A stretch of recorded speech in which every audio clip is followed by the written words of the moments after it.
ये वीडियो देशभक्त के महंगाई वीडियो के ऊपर कमेंट्री है। मैं उसका लिंक डाल दूँगा डिस्क्रिप्शन में ओरिजिनल वीडियो का। मुझे जो 2 बातें समझ में आई वो वीडियो देख के, पहली ये कि महंगाई बहुत ज़्यादा है, which is true, I agree with that. महंगाई वाक़ई में बहुत ज़्यादा है और सिर्फ इंडिया में नहीं, बाहर भी it is a global issue. फिर दूसरी बात ये समझ में आई कि इसमें सरकार की कमी है, कि सरकार का ध्यान कहीं और है और वो लोग सरकार जो है और जो प्राइम मिनिस्टर है वो कंट्रोल नहीं कर पा रहे हैं महंगाई को, और कंट्रोल नहीं कर पा रहे हैं या कुछ ऐसा कि उनकी इनकॉम्पिटेंस की वजह से ज़्यादा महंगाई हो गई है। तो ये जो सरकार और प्राइम मिनिस्टर की चॉइस है ये गलत साबित हो रही है कि अगर कोई और प्राइम मिनिस्टर होता या कोई और सरकार होती तो इतनी महंगाई नहीं होती, या फिर वो अगर कोई और सरकार होती या कोई और प्राइम मिनिस्टर होता तो वो महंगाई को कंट्रोल कर लेते। तो ये जो असेसमेंट है ये मेरे हिसाब से बिल्कुल गलत है। ये मुझे बिल्कुल समझ में नहीं आया कि उस कंक्लूजन पे, उस असेसमेंट पे कैसे पहुँचे। उसके लिए जो डिस्कशन वगैरह होनी चाहिए या जो क्वेश्चन पूछे जाने चाहिए वो उस वीडियो में नहीं थे, और जनरली भी उस तरह की जो डिस्कशन है वो बहुत कम देखने को मिलती है। जो डिटेल्ड क्वालिटी डिस्कोर्स डिस्कशन होनी चाहिए, डिबेट होना चाहिए, वो नहीं होता है। तो मैंने अपनी थोड़ी रिसर्च की और थोड़ा मुझे जो लगता है कि एक अप्रोच होनी चाहिए इस तरह के टॉपिक पे, और जनरली कोई भी टॉपिक पे एक जो अप्रोच रहनी चाहिए वो ये रहनी चाहिए कि आप उसका कारण समझें कि एक बार ये समझ में आ गया और आपने इस्टेब्लिश कर दिया कि महंगाई बहुत है, तो नेक्स्ट स्टेप उसका ये होना चाहिए कि उसका कारण क्या है। और वो जो मुझे समझ में आया उसका जो मेन कारण है वो एक्सटर्नल है, ग्लोबल है। कोविड की वजह से जो इकोनॉमिक और सप्लाई चेन डिस्ट्रप्शंस हुई, शिपमेंट्स में डिले हो रहा है, जो शिपमेंट्स का मूवमेंट है वो पहले जैसा नहीं है। उसकी वजह से जो क्रिटिकल आपकी सप्लाईज है, जैसे फर्टिलाइज़र हो गया, वो इफ़ेक्ट होती है और उससे फिर असर आता है आपकी फसल पे और प्रोडक्टिविटी पे, क्रॉप प्रोडक्टिविटी पे, और अल्टीमेटली उससे आपकी शॉर्टेज होगी और उससे प्राइसेस पे फ़र्क आएगा। और ऐसे ही जो यूरोप में जो वॉर चल रहा है रशिया यूक्रेन की वजह से, उसकी वजह से पेट्रोल प्राइसेस बढ़ गए हैं ग्लोबली। और क्योंकि इंडिया डिपेंडेंट है ऑयल के लिए या पेट्रोलियम के लिए, बाहर से इंपोर्ट करना पड़ता है, तो वो पेट्रोलियम प्राइस इंक्रीज़ जो है उसका असर हर सेक्टर में आता है, चाहे वो ट्रांसपोर्ट हो या फूड हो। तो ये जो दोनों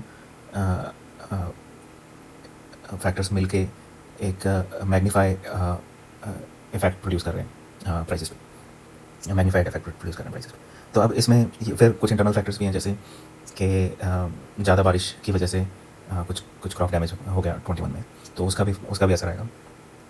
तो ये जो मैंने जो थोड़ी बहुत रिसर्च करी है, ये एक आरबीआई की रिपोर्ट है, उनकी मॉनेटरी पॉलिसी, उसमें कुछ इन्फॉर्मेशन थी इससे रिलेटेड। फिर मैंने कुछ एक और रिपोर्ट्स देखी, कुछ एक और कमेंटेटर्स, अमेरिकन कमेंटेटर्स को सुना, तो उनका सबका ऑलमोस्ट सेम व्यूज़ थे कि ग्लोबली ये जो सिचुएशन, ये क्राइसिस अनफोल्ड हो रहा है वो सबको इफेक्ट कर रहा है, सबको अलग अलग तरह से इफेक्ट कर रहा है। जैसे कि कुछ कंट्रीज़ हैं वो वीट इंपोर्ट करती हैं, तो उनको असर आएगा, क्योंकि रशिया वो वीट इंपोर्ट करती है रशिया से या यूक्रेन से, तो उनको जो प्रॉब्लम आएगी वो वीट प्राइसेस में ज़्यादा आएंगी और वीट सप्लाई में आएगी। इंडिया का अलग है कि इंडिया में वीट पे इतनी डिपेंडेंस नहीं है, कि वीट की सेल्फ रिलायंस और डोमेस्टिक प्रोडक्शन अच्छी है, लेकिन पेट्रोलियम की नहीं है, पेट्रोलियम की पूरी डिपेंडेंस बाहर पे। तो ये जो ग्लोबल क्राइसिस है, जो दो मेन क्राइसिस एक साथ अनफोल्ड हो रहे हैं और अभी तक रिजॉल्व नहीं हुए हैं दोनों ही, कोविड और ये यूक्रेन रशिया वॉर, ये मेन ड्राइवर है। फिर इंटरनल जो क्लाइमेट से रिलेटेड है वो एक तरह से सेकेंडरी फैक्टर्स हो गए। तो ये जो डिस्कशन है इस तरह की, ये ना तो देशभक्त वीडियो में और ना ही कहीं और जनरली देखने को मिलती है।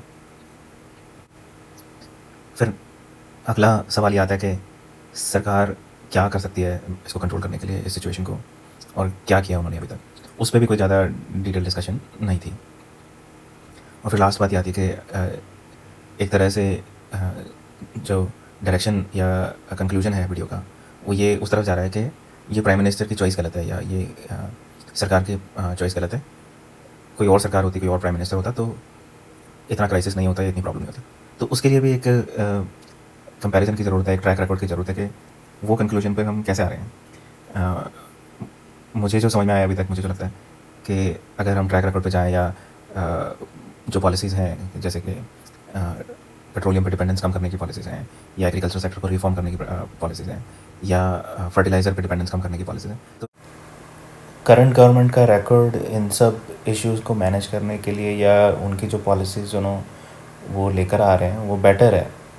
तो all in all, almost like just a uh, political piece without any objective assessment of the real issues. All right, I'll leave you with this. Thank you.